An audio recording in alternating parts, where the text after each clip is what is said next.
Et salut à tous, c'est Soldat 22, on se retrouve dans une nouvelle vidéo sur la Seconde Guerre mondiale. Je vais un peu vous expliquer pendant la guerre, les Allemands, quel uniforme ils avaient. Avant, pendant la guerre, Hitler avait produit son propre pouvoir avec tous ses partisans, avec Hermann Göring, Joseph Goebbels et d'autres personnes que j'en passe. Voilà. Alors, je vais un peu vous parler de la Wehrmacht et des SS. Avant la guerre, et les SS étaient bien déployés, mais les généraux allemands, les SS si vous voulez, portaient des bottes comme ça. Voilà. Des bottes très bien pour qu'on entend les sons des bottes quand ils vont défiler. Je crois qu'il y en a qui ont bien entendu les sons des bottes des Allemands. Voilà. Dès qu'ils étaient en 1940 au 41, la France a capitulé contre les Allemands, contre les Français. La France a capitulé contre les Allemands. Paris est entre les mains des Allemands. Le défilé sur l'Arc de Triomphe est lieu en 1940 à la chute de Paris. Mais quand le soir, nous entendons les Allemands marcher à Paris, nous disons tout de suite, voilà la Wehrmacht. Mais en vrai, c'était des soldats allemands normaux. La Wehrmacht sera envoyée au front russe. La Wehrmacht, après, il y aura en France vers les 1944, dès qu'il y aura le débarquement en Normandie. Mais en Normandie, en parlant de ça, les Anglais ont fait un faux débarquement à Calais. Voilà. Hitler a envoyé la moitié de son armée à Calais, mais sauf à 6h du mat, les Américains débarquent en Normandie, mais Hitler est toujours dans son sommeil. Alors il sera averti dès qu'il sera réveillé vers 10h du mat. La Wehrmacht sera déployée avec leur équipement, les bottes, Kawe. J'ai un peu ceux qui savent pas la Wehrmacht c'est des soldats allemands qui sont camouflés avec du camouflage des fois. Les Américains n'avaient pas de pitié pour ces hommes-là. Parce que avant que les Américains arrivent à Paris, ils ont laissé un petit cadeau de la Wehrmacht à Limoges et à Paris. Ils ont comment vous dire ça? Ils ont violé toutes les femmes, pas toutes, presque toutes les femmes de Paris et de Limoges. J'ai pas envie trop d'en parler de ça parce que c'est un peu horrible, c'est dégueulasse. Alors dès qu'ils ont su ça, comme la résistance s'est battue à Paris, la bataille à Paris, dès que les Américains ont su ça, ils ont dit plus de pitié pour la Wehrmacht. Il y a que pour les soldats allemands normal, comme vous voyez, en bleu, et voilà. Alors, il n'y avait plus de pitié pour les SS et la Wehrmacht. Mais comme les soldats allemands normal qu'ils étaient quand ils ont fait le défilé à Paris, ils n'avaient pas ces bottes-là. Ils avaient des bottes, des bottes pas pareilles que nous. De là jusque-là, ils étaient ici au moins, on va dire. Mais eux, la Wehrmacht, ils avaient des bottes comme ça. Alors, c'était un peu compliqué pour les Allemands quand il y avait la boue, tout ça. c'était bête, voilà. Alors comme les Américains, comme vers les 1943, la Russie a repoussé les Allemands de Stalingrad jusqu'en Pologne, jusqu'en Ukraine, voilà. Et même ils ont perdu deux batailles importantes à Stalingrad et à Moscou. Les Allemands, ils ont perdu ça. Mais sinon, si vous allez imaginer, si vous êtes des soldats allemands et vous battez contre les Russes et vous avez perdu une bataille à Moscou, vous allez dire, c'est tout de suite perdu pour nous. Voilà. Comme déjà que l'Amérique a déclaré la guerre à la Corée du Nord apparemment. Mais enfin, c'est pas pareil la Corée du Nord. Mais le Japon n'a pas pareil le Japon allié avec l'Allemagne nazie, et pareil pour les Italiens. Le Japon a déclaré déjà la guerre aux États-Unis à Pearl Harbor. Ils ont fait une attaque par surprise. Après l'attaque des Japonais à Pearl Harbor, ils décident de faire quelque chose, les Américains, une mission suicidaire à Tokyo.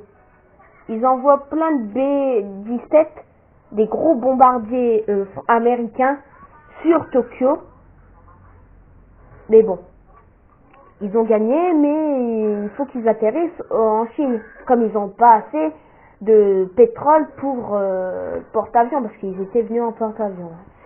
Voilà. Mais bon. Alors, en parlant des équipements des Japonais, les Japonais étaient bien organisés, mais que la flotte et les avions. Voilà. Un peu les tanks parce que, bon, enfin, vers les 1920, vers les 1930, dès qu'Hitler est venu au pouvoir, il dit l'entre-deux-guerres, les Japonais décident de faire quelque chose, envahir la Chine, leur pire ennemi, quoi. Or, ils décident d'envahir la Chine, mais ils envahissent des petits territoires plus importants qu'ils ont beaucoup de culture, de nourriture, de pétrole, tout ça. Alors, ils améliorent les armes, les tanks, tout, les Japonais. Mais ce n'est pas tout. Comme la Chine a un deuxième pire ennemi, pas que le Japon, la Chine a un deuxième pire ennemi, c'est la Chine communiste. Quand je dis la Chine communiste, c'est comme la Russie et l'URSS, voilà. Alors comme la Chine avait une bonne armée contre les au lieu d'envoyer leur bonne armée contre les Japonais, ils ont envoyé contre la Chine communiste. Ça, c'est embêtant, ça. Mais bon. C'est très bête, ça, mais bon.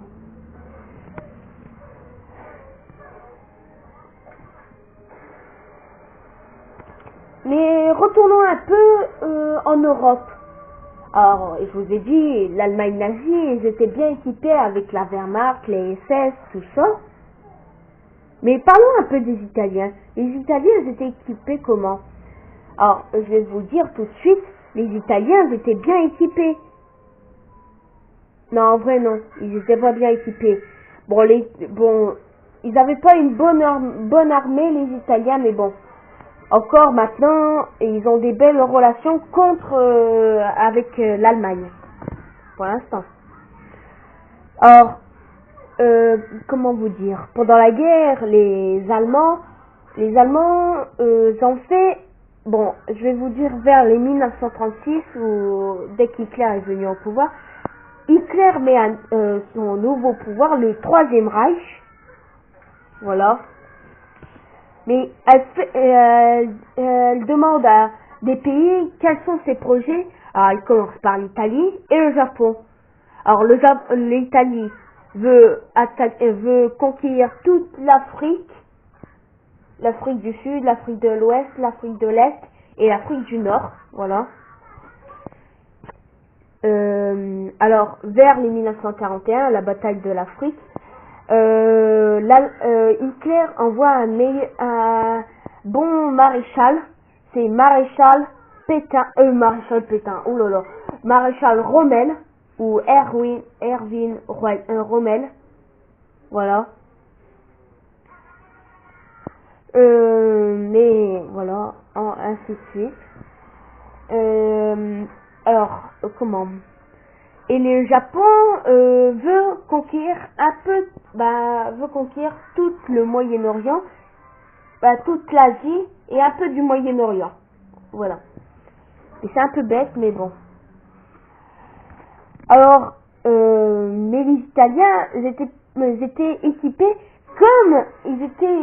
déjà comme la Wehrmacht et les SS. Voilà. C'est un peu bête. Alors, en Afrique, pendant la bataille d'Afrique avec maréchal Rommel, les Africains portaient des bottes comme ça. Parce que avec le sable, c'était très important. Et alors, les Italiens et les Allemands se battaient contre la France libre. Et elles se battaient aussi contre les Anglais. C'est quand même un peu stupide, alors. Mais bon. Alors, comme les Allemands avaient une bonne armée, ils avaient les MG42, les MP40, AGM, les MP38, mais les MP38 ils étaient arrêtés vers les 1940, si je me trompe pas. Mais comme les Italiens, les meilleures armes que j'aime, c'était les Italiens et les Allemands. C'est pas que je tiens avec les nazis, c'est pas vrai, mais ils étaient bien faits. Maintenant, on en vend en airsoft, mais c'est interdit en France parce que la France a été touchée avec on n'a pas le droit de acheter une vraie arme nazie qui appartient aux soldats allemands pendant la guerre. Comme la France a été bien touchée contre les nazis, c'était un peu horrible. Avec la croix gammée et on brûle des juifs. Non, j'ai pas envie d'en parler parce que c'est dégueulasse. Voilà. Alors il y a beaucoup. Alors retournons un peu au front russe. Les Russes, ils ont gagné la guerre. Ils ont gagné deux batailles à Stalingrad et à Moscou. Mais pas que. Ils libèrent des camps de concentration des juifs en Pologne.